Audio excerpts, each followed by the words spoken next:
All right, let's just jump right in. The year is 1066, and it's probably one of the most chaotic, most important years in all of English history.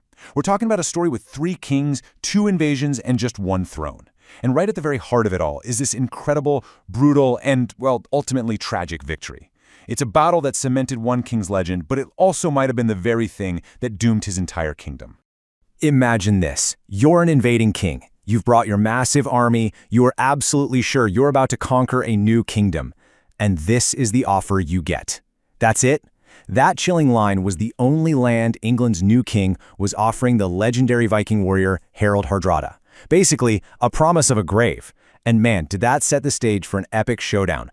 So, how did we even get to a point where kings are offering each other grave sites? Well, the whole mess of 1066 kicked off with a massive crisis. The entire kingdom was thrown into chaos, and the English crown was suddenly up for grabs. It all started in January, when King Edward the Confessor died without leaving an heir. Now, back in the 11th century, this was basically like tossing a lit match into a room full of gunpowder.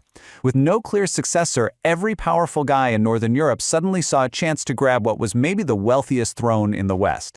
And this whole thing really boils down to a 3-way fight for the top spot. First, you've got Harold Godwinson. He's the most powerful earl in England, he's English, and he gets himself elected king by the council. Then there's the guy we just mentioned, the fearsome Harald Hardrada, king of Norway. He's a legendary, battle-hardened Viking who figures England is his for the taking.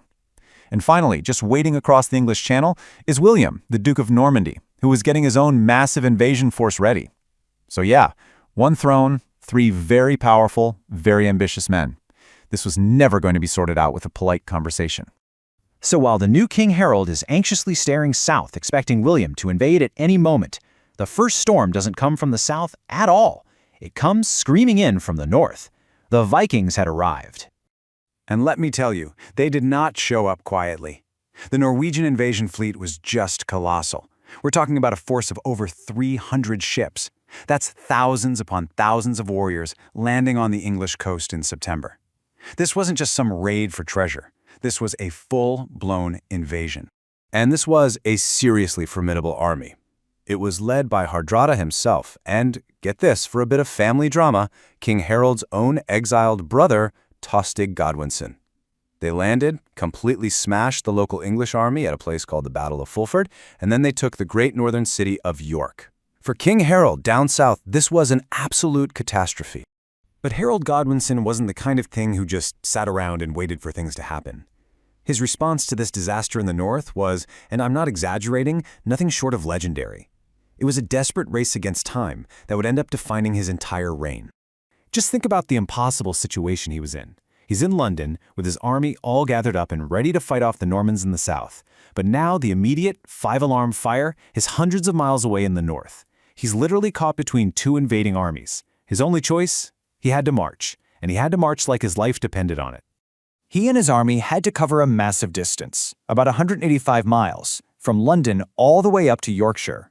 And get this, they covered those 185 miles in just 4 days, an absolutely incredible feat of speed and endurance.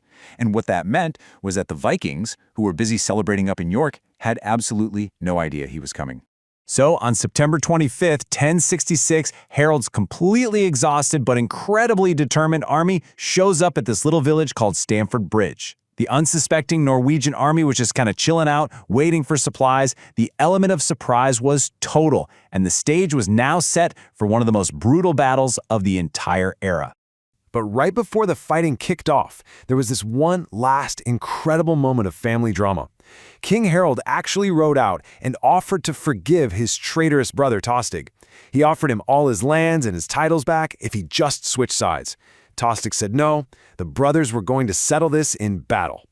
As the English army charged forward, they had to cross this narrow wooden bridge over the River Derwent. And it was right there that their entire army was brought to a dead stop. Not by a wall of shields, not by a hail of arrows, but by a single giant Viking warrior. The old stories tell of this lone Norwegian berserker, armed with a massive 2-handed axe, who just planted himself right in the middle of that bridge. He was literally a one-man army, holding back thousands of English soldiers all by himself, just trying to buy his friends enough time to get ready for the battle. And he was terrifyingly good at his job.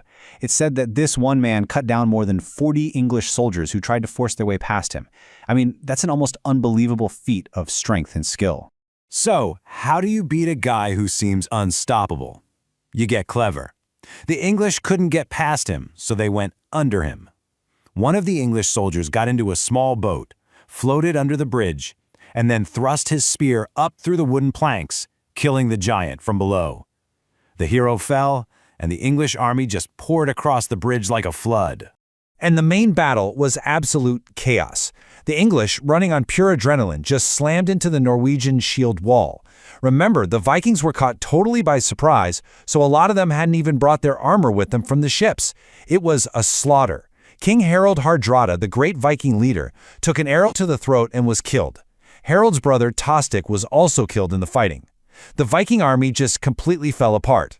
For King Harold Godwinson, this was a total, crushing victory. He had just faced down one of the greatest Viking armies ever seen and completely destroyed it. But this incredible win came at a terrible, terrible cost, and with even worse timing.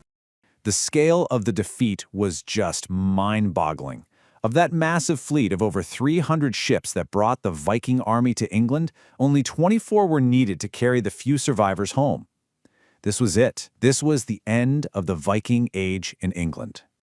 And here is the brutal final twist of the knife. Harold wins this historic victory on September 25th. He saved his kingdom. But just 3 days later, on September 28th, the winds in the English Channel finally changed, and William the Conqueror's Norman invasion army finally landed on the south coast of England. Harold had zero time to celebrate. He had to take his exhausted, wounded army, the exact same men who had just marched 185 miles north and fought a savage battle, and turn them right back around to march over 200 miles south to face a fresh, rested, and heavily armed Norman army. It was an impossible task. And just 3 weeks later, at the famous Battle of Hastings, King Harold was killed, and the story of Anglo-Saxon England came to an end. And that leaves us with this incredible, tragic question to think about. The Battle of Stamford Bridge was a spectacular military achievement, a truly great victory. But by forcing Harold to march north and fight, did it fatally weaken his army and lead directly to his defeat and death at Hastings? It's the great irony of 1066. A king's finest hour may have been the very thing that destroyed him.